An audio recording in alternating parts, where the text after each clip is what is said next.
సుమారు 1.5 year అవుతుంది.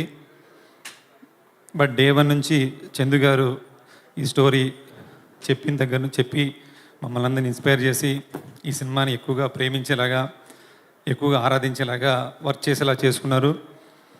But ఆడియన్స్కి ఒక థియేటర్ ఎక్స్పీరియన్స్ ఇష్టపడుతున్న సమయంలో దానికి కావాల్సిన విధంగా ఒక బిగ్ స్క్రీన్ ఎక్స్పీరియన్స్ ఉండేలాగా నేను ప్రొడక్షన్ డిజైన్ కానీ, శ్యామ్ గారు ఫోటోగ్రఫీ కానీ ఇవన్నీ కూడా మంచి ఎక్స్పీరియన్స్ ఇస్తాయని చెప్పి నేను భావిస్తున్నాను. ఈ రేపు రిలీజ్ అయ్యే ఈ సినిమా అన్ని రకాలుగా ఆడియన్స్ని ఎంగేజ్ చేస్తూ, చాలా ఎమోషనల్ గురి చేస్తూ, చాలా మంచి ఎక్స్పీరియన్స్ ఇస్తుందని గ్యారంటీగా నేను చెప్పగలుగుతున్నాను.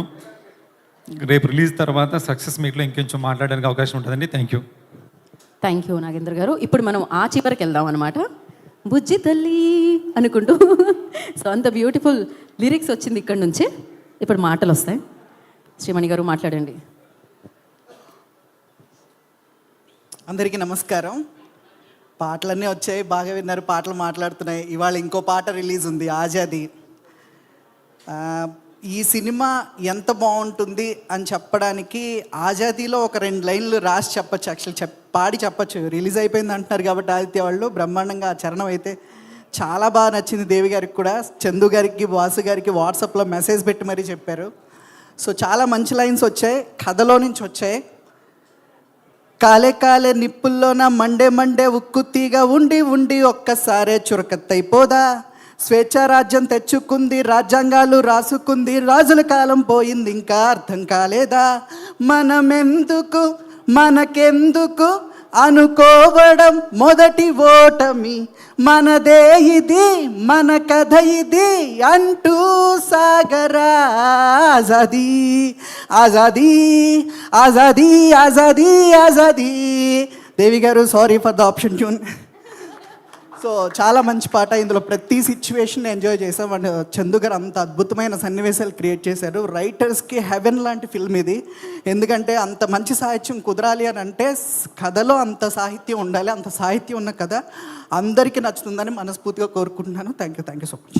థ్యాంక్ యూ శ్రీమణి గారు, thank you so much. And direct మనం Q&Aలోకి వెళ్ళిపోదాం, ఇంకా ఆలస్యం చేయకుండా. ఓకే, మైక్స్ ఇంకా ఇచ్చేసేయండి. ఆల్రెడీ మనం స్పీచెస్ ప్రీ రిలీజ్లో విన్నాం కదా. ప్రీ రిలీజ్ ప్రెస్ మీట్లో డైరెక్ట్ ఆన్సర్లు విందాం అంటున్నారు. మీరు ప్రశ్నలు అడగచ్చు. చైతన్య గారు, మ్యాన్ ఆఫ్ ది మూమెంట్ మీరే కాబట్టి మీతోనే స్టార్ట్ చేయాలి. మీరు ఫ్యూ అవర్స్లో యూఎస్లో షోస్ పడిపోతున్నాయి, తర్వాత ఇండియాలో కూడా షోస్ పడిపోతాయి. Easily most ambitious film in your career. చాలా కష్టపడినట్టు కూడా ఉన్నారు. ఫ్యాన్స్ కూడా చాలా నాళ్ళ నుంచి కొంచెం బాకీ కూడా ఉన్నారు ఫ్యాన్స్కి. సో ఏం అష్యూరెన్స్ ఇవ్వబోతున్నారు ఫ్యాన్స్కి? మేమందరం కలిసి సినిమా చూసామండి, మొన్నే చూసాము. వెరీ వెరీ హ్యాపీ, చాలా పాజిటివ్గా ఉన్నాము. And especially half an hour of the film పీక్స్లో ఉంటుందండి. అన్ఎక్స్పెక్టెడ్. మీరు ఎంత ఎక్స్పెక్టేషన్స్ పెట్టుకుని వెళ్ళినా లాస్ట్ హాఫ్ అన్ అవర్ అయితే డెఫినెట్లీ మీరు సర్ప్రైజ్ అవుతారు. So I'm very satisfied. So ఆ నెంబర్స్ గురించి కూడా ఏదో వాసు గారు అప్పట్లో నెంబర్స్తో స్టార్ట్ చేశారు. ఈ సినిమా ప్రమోషన్సే నెంబర్స్తో స్టార్ట్ చేశారు, 100 crores అది ఇది అని. సో ఇప్పుడు మీరు ఒక మాట చెప్తే బాగుంటుంది. నా నంబర్స్ చెప్పమంటారా కలెక్షన్స్? అదే మీకు టార్గెట్, ఒక ప్రామిస్ ఉంటుంది కదా. అది వాసు చెప్పినాయండి. ఓకే. అండ్ సాయి పల్లవి గారిని భయపెట్టేశారా ఏంటి? మొన్న ఒక ఇంటర్వ్యూ చూసా, టార్గెటెడ్ క్యాంపెయిన్స్ ఉంటాయి, నెగిటివిటీ ఉంటుంది అని చెప్పి ఆవిడని మోటివేట్ చేశారంట. ఆవిడ ప్రమోషన్ కూడా అక్కడి నుంచి చాలా జాగ్రత్తగా కాషియస్గా చేస్తున్నారు. ఏంటి అంటే మీ లైఫ్లో ఏదన్నా అలాంటి ఎక్స్పీరియన్స్ చేసి నేర్చుకున్న లెసన్ అది? లేదండి, అలా ఏం లేదు. తను మామూలుగా కొన్నిసార్లు ఎక్కువ ఆలోచిస్తుంటుంది, నేను కూడా అలాగే ఆలోచిస్తుంటాను. బట్ చెప్తూ ఉంటాను, don't think too much, just go with it. నీ దగ్గర ఎంతో టాలెంట్ ఉంది, సో అవన్నీ ఎక్కువ పట్టించుకోమాకండి, మీ టాలెంట్ని నమ్మి ముందుకు వెళ్ళండి అని, అంతే, అంతకంటే ఏం లేదు. చైతన్య గారు, ఈ సినిమా గురించి చాలా పబ్లిసిటీ కంటే అంతా బాగా వచ్చింది. కానీ నాగార్జున గారి నుంచి ఎక్కడ ఒక బయట కానీ ఏది ఇంకా రాలేదు. ఆయన చూసారా సినిమా? ఏంటి ఆయన ఒపీనియన్? నాన్నగారు సినిమా చూశారు, ఆల్రెడీ డిస్కషన్ జరిగింది. సక్సెస్ మీట్కి నాన్న డేట్స్ కనుక్కుంటున్నాను. సో సక్సెస్ మీట్ ఎప్పుడైతే ప్లాన్ చేస్తున్నామో నాన్ని తీసుకెళ్దామని. అరవింద్